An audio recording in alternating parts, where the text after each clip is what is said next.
ગદરગામ વિસ્તારમાં 6 વર્ષની બાળકીના અપહરણ અને દુષ્કર્મની ઘટના બાદ માત્ર 36 કલાકમાં જ પાંડેસરા વિસ્તારમાં 4 વર્ષની બાળકી ગુમ થવાના બનાવે ખળબળાટ મચાવ્યો હતો। બાળકી અચાનક પિતા પાસેથી ગુમ થઈ જતા પરિવારજનો ભયભીત બની ગયા હતા અને તરત જ પાંડેસરા પોલીસ સ્ટેશનનો સંપર્ક કર્યો હતો। બાળકી ગુમ થયાની જાણ થતાં ડીસીપી વિજયસિંહ ગુર્જર અને પીઆઈ એચએમ ગઢવીની માર્ગદર્શિકામાં તાત્કાલિક 15 અલગ અલગ ટીમો બનાવી વિસ્તારમાં તપાસ હાથ ધરવામાં આવી। 150થી વધુ સીસીટીવી ફૂટેજ અને સ્થાનિક લોકોની પૂછપરછના આધારે પોલીસે શોધખોળ શરૂ કરી। સવારે 10:30 વાગ્યે બાળકી ગુમ થઈ હતી, જેને પરિવારજનોએ ઘણી શોધખોળ કરી પણ ક્યારેક નહીં મળતા તેઓ પાંડેસરા પોલીસ સ્ટેશન પહોંચ્યા। પોલીસની ટીમે વિસ્તારના સીસીટીવી તપાસ્યા બાદ તેમજ સ્થાનિક લોકોની પૂછપરછ કરીને તપાસ આગળ વધારી। અંતે માહિતી મળી કે બાળકી ઉમિયાનગર વિસ્તારમાં સૂઈ ગઈ હતી। શોધખોળ દરમિયાન પોલીસને બાળકી રમતા રમતા થાકી જવાના કારણે એક જગ્યાએ સૂઈ ગયેલી મળી હતી। એસઓજી અને પાંડેસરા પોલીસની સંયુક્ત ટીમે બાળકીને સુરક્ષિત પામ્યા બાદ રમકડા આપીને પરિવારને સોંપી, જેથી બાળકીને ડર લાગશે નહીં। પીઆઈ એચએમ ગઢવીએ જણાવ્યું હતું કે જ્યારે પણ કોઈ બાળક ગુમ થાય છે, અમે એસઓપી પ્રમાણે તાત્કાલિક ટીમો બનાવી તપાસ શરૂ કરીએ છીએ। આ ઘટના દરમિયાન પણ અગત્યના સીસીટીવી ફૂટેજ, સ્થાનિક લોકોની પૂછપરછ અને તકેદારીપૂર્વકની તપાસના આધારે ઝડપથી બાળકી શોધી કાઢી।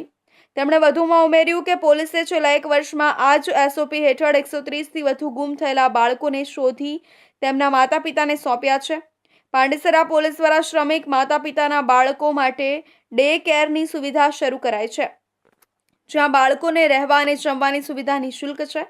જેથી અમે તમામ શ્રમિક માતા પિતાને કહીએ છીએ કે જ્યારે પણ તેઓ નોકરી પર જાય ત્યારે બાળકોને ત્યાં સુરક્ષિત મૂકી શકે છે। સવારે 10:30 વાગ્યાના આસપાસ 4 વર્ષની બાળકી ઉમિયાનગર ગોવાલક રોડ પર આવેલું છે, ત્યાં એના ફાધર સાથે રમતા રમતા ગુમ થયેલી।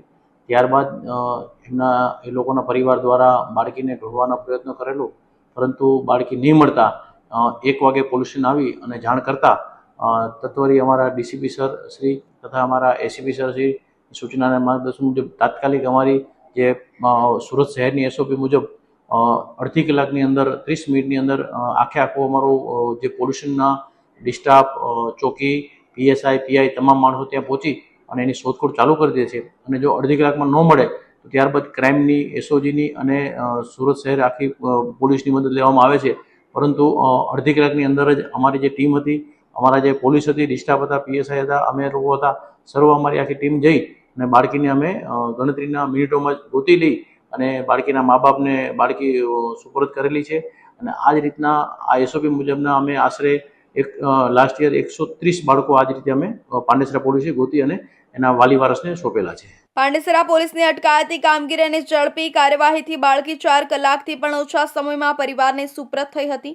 પાંડેસરા વિસ્તાર ઇન્ડસ્ટ્રીયલ વિસ્તાર છે, જ્યાં હજારોની સંખ્યામાં શ્રમિકો રહે છે। જ્યારે તેઓએ નોકરી પર જાય ત્યારે બાળકો ઘરે એકલા રહેતા હોય છે। અવારનવાર બાળકો ગુમ થતા હોવાની ઘટના પ્રકાશમાં પણ આવે છે અને એક અપ્રિય ઘટના પણ બને છે, જેથી પાંડેસરા પોલીસ દ્વારા બાળકોના ગુમ થયાના બનાવમાં